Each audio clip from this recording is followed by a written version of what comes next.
Já estou no Hotel Palácio do Estoril para gravar o primeiro episódio do regresso da série Chief Love Officer. Tenho aqui atrás de mim duas cadeirinhas, que são o cenário onde vai acontecer a nossa conversa. Já temos ali o nosso chá e quem vai estar comigo hoje é o Lourenço Lucena, perfumista, sensorialista, um homem extremamente humano, um líder que defende a humanidade na liderança. E eu convidei-o porque ele foi muito recentemente à Polónia para ajudar os refugiados e acho que vale muito a pena vocês o conhecerem um bocadinho melhor. Para mim vai ser um enorme gosto de estar com ele porque já não nos vemos há muitos anos.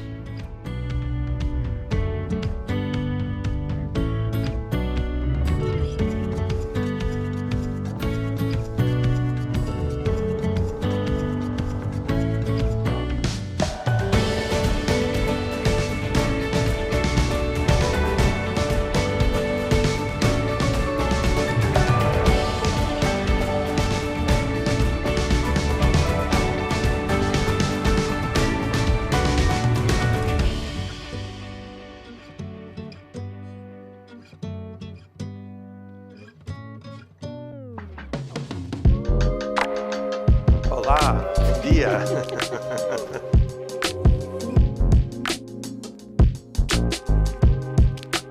Meu querido Lourenço, nós já não estávamos juntos há muitos anos. E na verdade tu hoje és uma pessoa bem diferente do ponto de vista de bagagem de experiência de vida do que há 15 ou 20 anos atrás. Tu desenvolveste imenso esta tua relação com o mundo sensorial e sei que tens uma relação especial, muito ligada às marcas, às empresas. Como é que tu vês a vida agora, tantos anos depois, neste reencontro, com este fator sensorial aqui no meio? É uma ótima pergunta e uma boa forma de começarmos. É um prazer estar contigo e este reencontro ao fim de tantos anos, falarmos sobre o outro lado que geralmente não aparece, não é? E o outro lado que não se fala.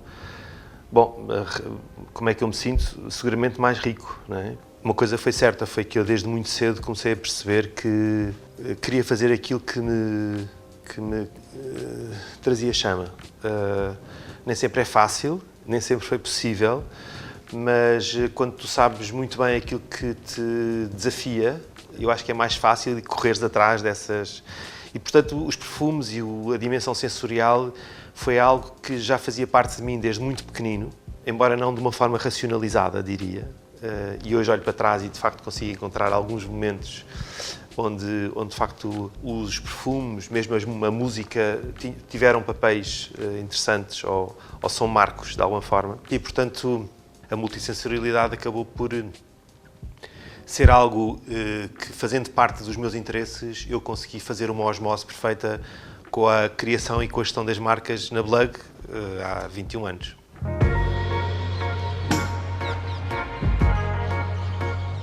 Eu, desde o início da empresa, que desenvolvi alguns projetos onde a componente sensorial estava presente e o que acontecia era que eu passava briefing a empresas ou na Alemanha ou em França, neste caso específico de aromas para marcas, e geralmente o que vinha não era exatamente aquilo que eu tinha na cabeça, o que é perfeitamente compreensível.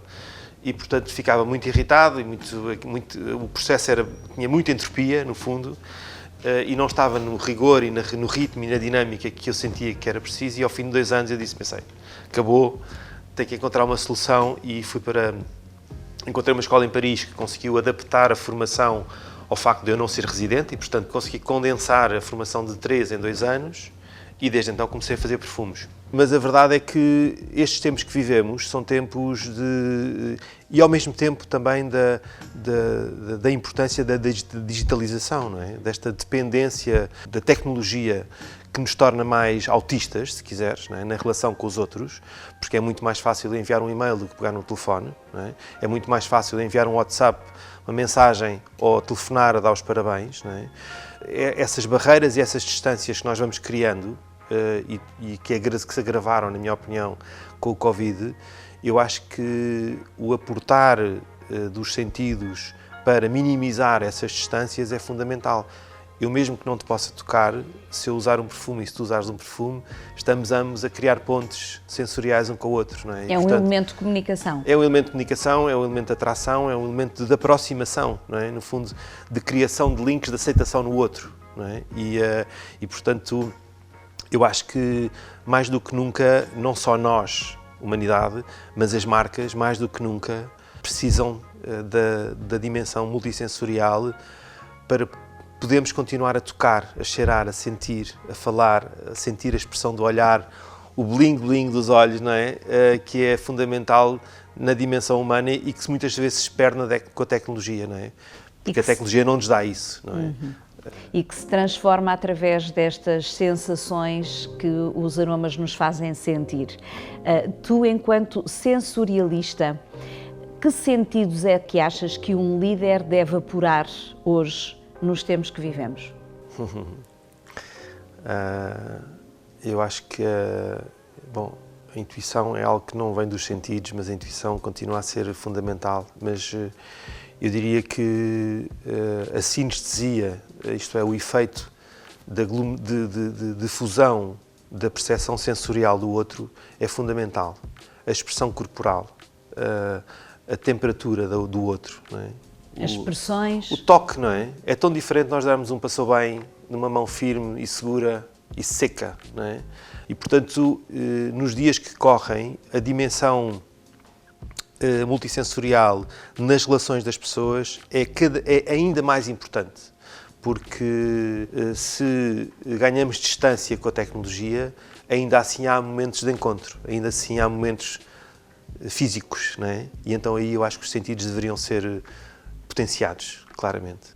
Nesta pesquisa que nós fizemos para esta conversa, encontramos um artigo da Harvard Business Review que escreve que, mais do que nunca, os líderes têm de ser humanos, seja na forma de gerir pessoas, seja na forma de gerir o negócio.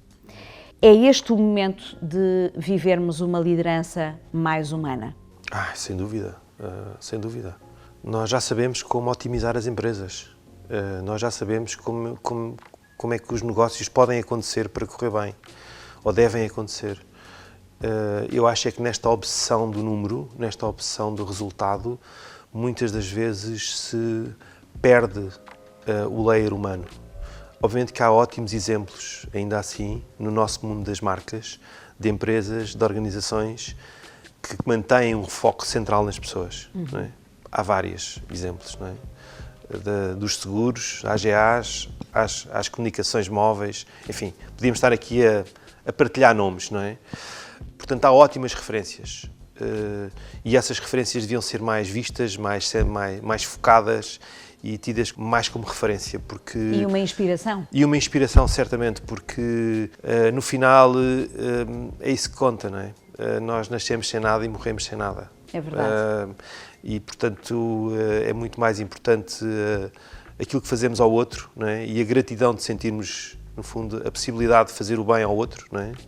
Obviamente temos que todos pagar contas, não é? Sabemos disso, todos temos que pagar contas, mas algo que nós também, eu acho que aprendemos com esta questão do confinamento e do teletrabalho e das soluções híbridas que agora estão a acontecer, é precisamente que os modelos, afinal, não são tão certos como os que dávamos como adquiridos, não é?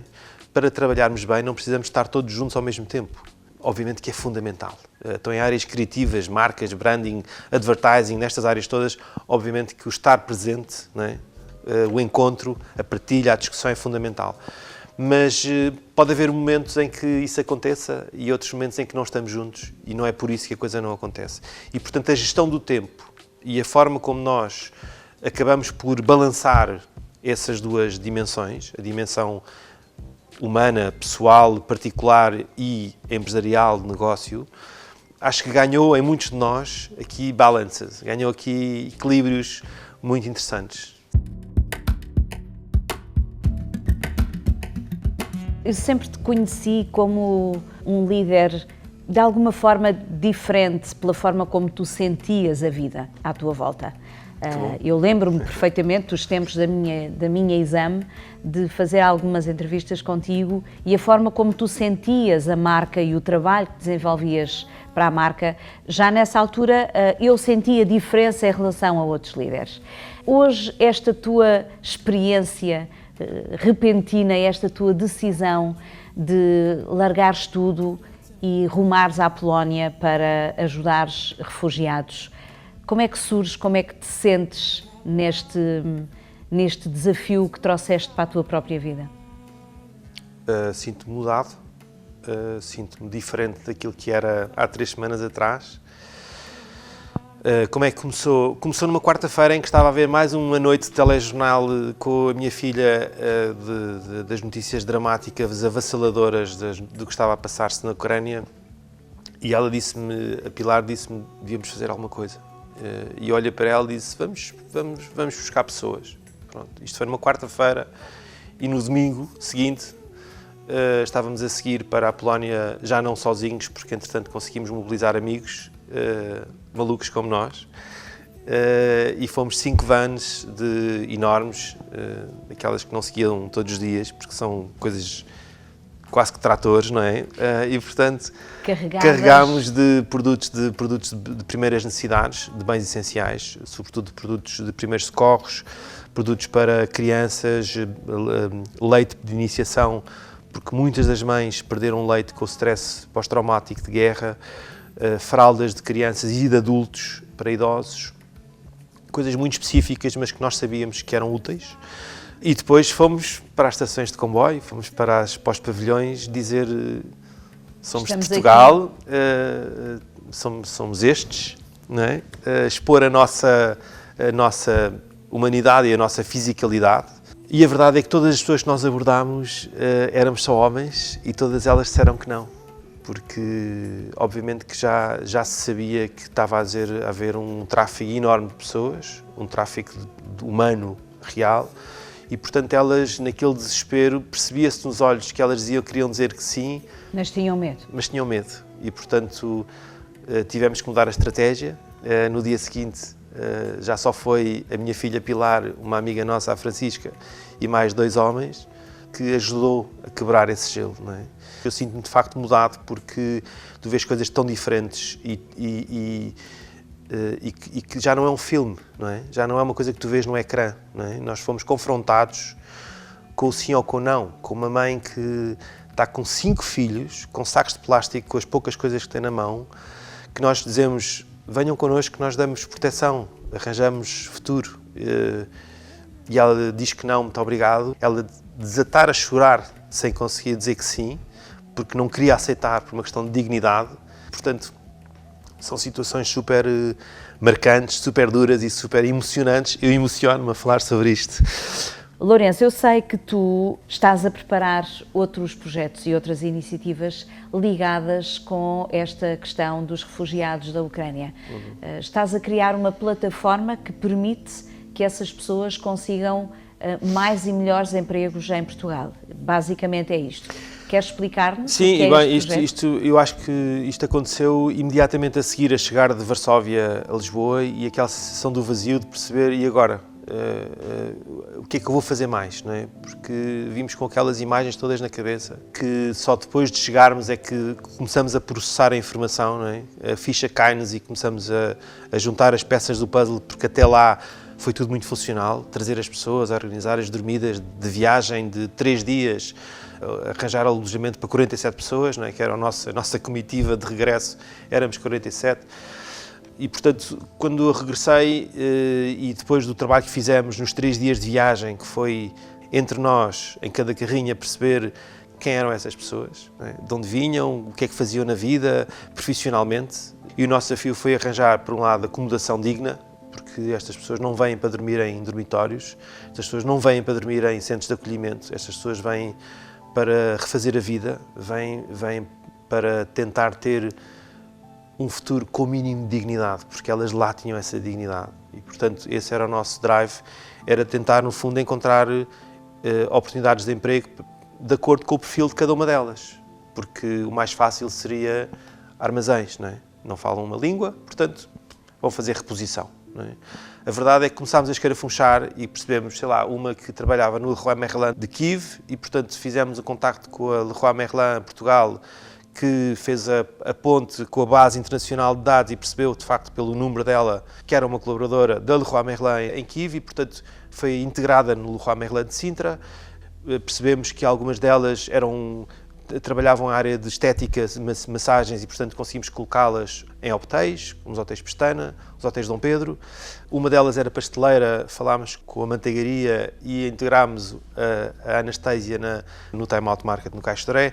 Portanto, no fundo, fizemos um trabalho de fine-tuning, que eu acho que é isso que faz sentido. Não faz sentido termos uma lista de empregos e vai lá ver se encontras algum que te encaixes. Eu acho que eles estão numa fase da vida tão perdida e tão distante e tão frágil, claro, imagina, que eu acho que tudo que se pode fazer para aproximar esta fome à vontade de comer, não é? Foi um bocadinho esse o propósito do refugejob.pt. Não tem qualquer propósito comercial. Eu lancei o desafio a um amigo meu que coordena um departamento na Nova IMS, e em conjunto com eles criámos esta plataforma. Portanto, foi um trabalho a duas mãos, entre a Blug e a Nova IMS, e portanto é isso, no fundo acabamos por, eu acho que aqui a tentação foi o que é que podemos fazer mais, não é? No fundo é um bocadinho... Sem dúvida. Para terminar, Lourenço, se tu tivesses que criar um perfume que ajudasse a repor alguns dos valores da humanidade, que matérias-primas é que usarias? Uau! Esse é o briefing de perfume mais difícil que me deram até hoje, com a necessidade de resposta tão imediata. Mas, é assim, um perfume, como eu costumo dizer, é uma história. E um perfume tem que ter uma essência, tem que ter uma razão de ser. E, portanto, eu diria que deveria ter, na base, ele deveria ter madeiras, porque é o que nos liga à vida, não é? A madeira vem das árvores e, portanto, essa necessidade de nos sentirmos verticais, de nos sentirmos presos à vida e consistentemente alicerçados, acho que enraizados, é fundamental. Depois diria que deveria ter um lado gourmand, porque a vida não é a mesma coisa se nós não comermos e o prazer de comer é incrível, portanto, poderia ter aqui uns frutos secos, uma noz, por exemplo, qualquer coisa que desse este lado comestível ao perfume.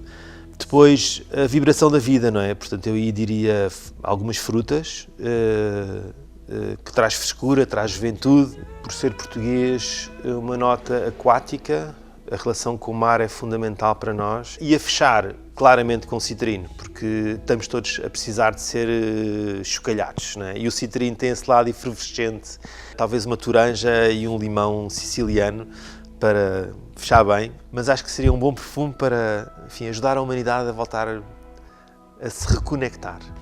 Quem sabe ainda o vais criar. Talvez sim. Quando saíres agora daqui, estou abismada com a tua capacidade tão repentina de criar um perfume tão importante. Muito obrigada pela tua inspiração, foi um prazer, Cristina, pelo teu gesto de humanidade neste momento tão difícil para todos nós. Obrigado. Porque não nos toca diretamente, mas toca-nos a todos. Que felizardos somos de estarmos com saúde, com alegria. Foi muito bom estar nesta conversa contigo e agora tenho aqui um presente especial, porque tu mereces, não é? Tu querida, não estava à espera. Porque tu mereces. E é um presente oferecido pelo nosso parceiro desta rubrica do Chief Love Officer, que se chama Love Tiles, a marca que também tem o amor no seu nome. Sim. E que te quis entregar. Uau, fantástico! Muito obrigado, o máximo. Lindo. Incrível, espetacular. Só falta cheirar. Será que o Love Tiles tem azulejos com aroma? Podes. Era um bom desafio, não era? Podes, se quiseres eu apresento a equipa da Love Tiles. Muito bem, com muito prazer, Cristina. Muito obrigado. Obrigado pelo convite, adorei esta conversa. Muito obrigado também.